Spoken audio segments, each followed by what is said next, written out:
Después de la creación de Adapa, los dioses convivían con el hombre y la raza humana proliferó en número.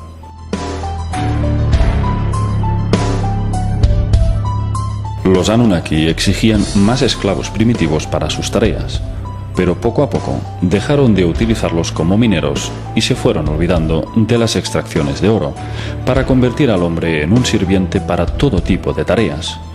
Los dioses les enseñaron a cultivar campos, a recitar poesías y a danzar y cantar para ellos, hasta que algunos hombres fueron ordenados sumos sacerdotes para que construyeran templos para venerarles.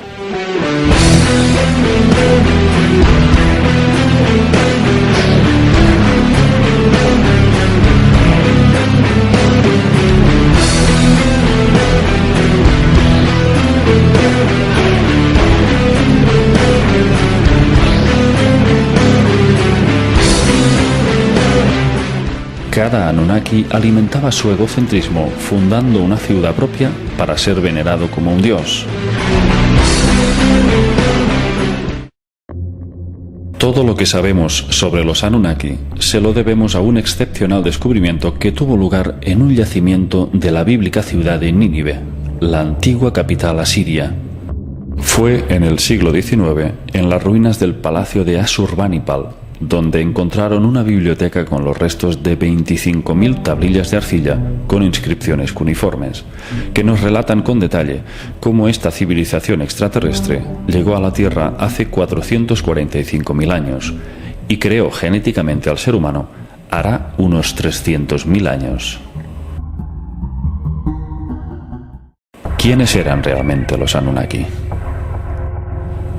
En el panteón sumerio figuran 23 dioses Anunnaki, pero sabemos que ni eran dioses, ni ángeles, ni demonios, sino criaturas con un desarrollo tecnológico y unos conocimientos sobre física avanzada, capaces probablemente de alterar el espacio y el tiempo, de atravesar dimensiones y mundos paralelos, y dotados de un potencial psíquico con el que podrían manipular las mentes de una raza inferior y convertirla en una especie esclava.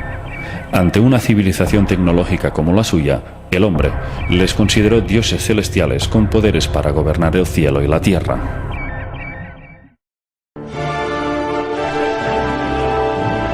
Las tablillas sumerias no hablan de criaturas etéricas, sino de seres biológicos, de carne y hueso.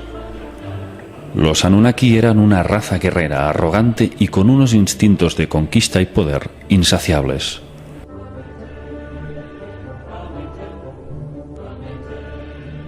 Sabemos por los grabados que físicamente en comparación con los hombres eran muy altos, probablemente una altura superior a los 2,5 metros, y también mucho más fuertes. Se les representa como grandes manipuladores genéticos capaces de crear vida artificial y con conocimientos psíquicos muy elevados para jugar a ser dioses, creando religiones como sistema de control de la población, para confundir y generar guerras y disputas entre los pueblos de la Tierra. Pero, ¿qué aspecto tenían estas entidades? ¿Eran tan humanos como nosotros? En los grabados sumerios, los Anunnaki eran representados en forma humanoide, y aunque sus rasgos faciales quedaban parcialmente ocultos, en parte debido a sus barbas de lápiz lazuli, parecían tener un rostro humano. Sin embargo, en relación a su aspecto real, hay algo que no encaja. Los Anunnaki les prohibieron a los sumerios que en sus grabados y estatuas los reflejaran en su aspecto real. ¿A qué obedecía esta prohibición? Si los Anunnaki eran tan humanos como nosotros, ¿qué clase de inconveniente hubieran tenido en dejarse reflejar tal como eran? En Babilonia denominaban a los Anunnaki Sir, que significa dragones o gran serpiente. De hecho, el propio Enki pertenecía a una estirpe familiar llamada la Hermandad de la Serpiente, ya que su madre, la concubina Nanu, era descendiente de esta sangre. El símbolo de Enki eran las 2 serpientes enroscadas del caduceo. Este símbolo podría encerrar hasta 3 tipos de significados. La primera interpretación sería la naturaleza reptiliana de estos seres. Una posibilidad cada vez más aceptada por investigadores de todo el mundo, en vista de que prácticamente todas las culturas antiguas de la Tierra fueron creadas por dioses serpiente llegados de las estrellas. La segunda interpretación sería que, debido a que las dos serpientes guardan una estrecha similitud con la cadena del ADN humano, sería todo un sello distintivo para decirnos que ellos nos crearon, algo así como un copyright que viene a recordarnos quién es el fabricante de nuestra raza. El tercer significado del caduceo sería la síntesis del conocimiento, de la sabiduría espiritual, ya que tal como viene simbolizado por el hinduismo, la serpiente enroscada es la energía kundalini que el hombre guarda latente en su chakra sacro, en espera de que ascienda hacia la iluminación, recorriendo todos los centros energéticos hasta alcanzar el séptimo y último chakra, el coronal. En el Oriente Próximo se encontraron varias estatuillas de dioses sumerios, claramente de aspecto reptiliano.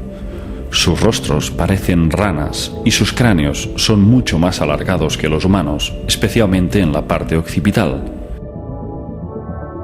De hecho, ya se han encontrado calaveras en Sudamérica, supuestamente pertenecientes a los antiguos Anunnaki. Concretamente en Perú, en el Museo Arqueológico de Lima y en el Museo de Ica, que muestran unas dimensiones craneales mucho mayores que las humanas, de tipo dolicéfalo, con unas cuencas oculares mucho más grandes e inusualmente redondas. Según el investigador suizo Nassim Haramein, estos cráneos, que él denomina cabeza conos, pertenecen a los antiguos Anunnaki y constituyen la prueba de que no pueden ser humanos. En cambio, los detractores argumentan que estas deformaciones forman parte de rituales de algunas culturas para parecerse a los dioses, especialmente en el antiguo Egipto. Para ese fin, utilizaban tablas o cintas de cuero pegadas al cráneo desde el nacimiento. El niño sufría una compresión craneal continua que podía deformar la frente, los laterales o la nuca. Pero sabemos que nunca podría modificar la capacidad craneal en centímetros cúbicos. El proceso podría deformar el hueso, pero no aumentar su volumen. Eso sería del todo imposible. Y la prueba de ello es que los cráneos humanos encontrados que realizaban estas deformaciones no se parecen en absoluto a estos llamados cone heads, cabeza conos.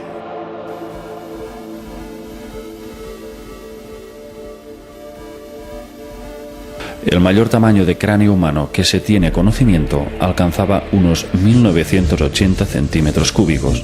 Sin embargo, algunos de estos misteriosos cráneos alcanzaban un tamaño de unos 3.200 centímetros cúbicos, una diferencia importante.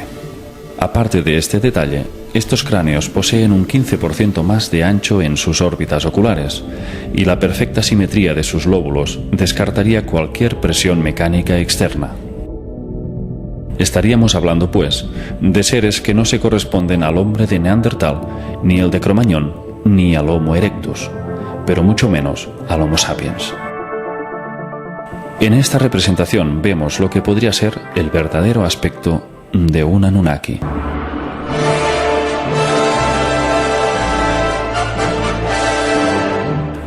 Según las tablillas, eran seres territoriales, belicistas y tremendamente ritualistas. Se regían por la numerología y realizaban sacrificios humanos y animales en fechas señaladas como parte de un ritual de invocación hacia otras dimensiones.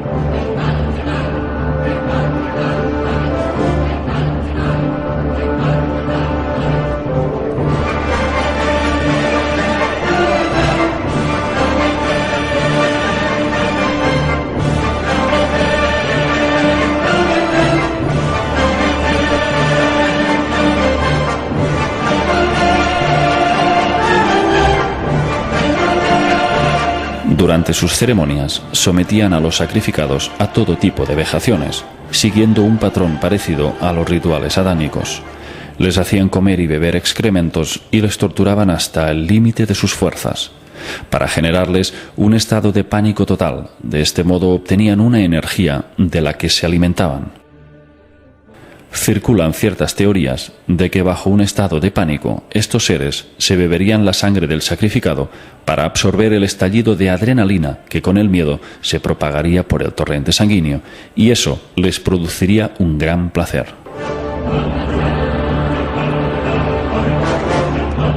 Enki, en cambio, era contrario a estas prácticas y luchaba para liberar al ser humano de su esclavitud, a través de la fundación de las llamadas antiguas escuelas de sabiduría, que tanto proliferaron en Egipto. Enki fue un benefactor para la humanidad y el responsable de que el hombre fuera el depositario del conocimiento espiritual.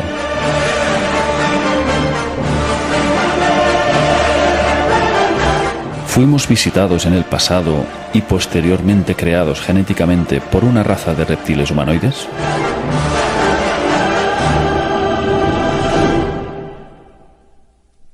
Aunque todas las evidencias apunten ineludiblemente hacia esa dirección, quien ostenta el poder mundial oculta esa realidad con el fin de que sigamos ignorantes sobre nuestros orígenes, pues este conocimiento podría tambalear las bases de todas las religiones del mundo y en gran medida causaría una revolución social sin precedentes que obligaría al sistema educativo a modificar todas las enseñanzas, y la ciencia actual tendría que admitir la invalidez de sus postulados.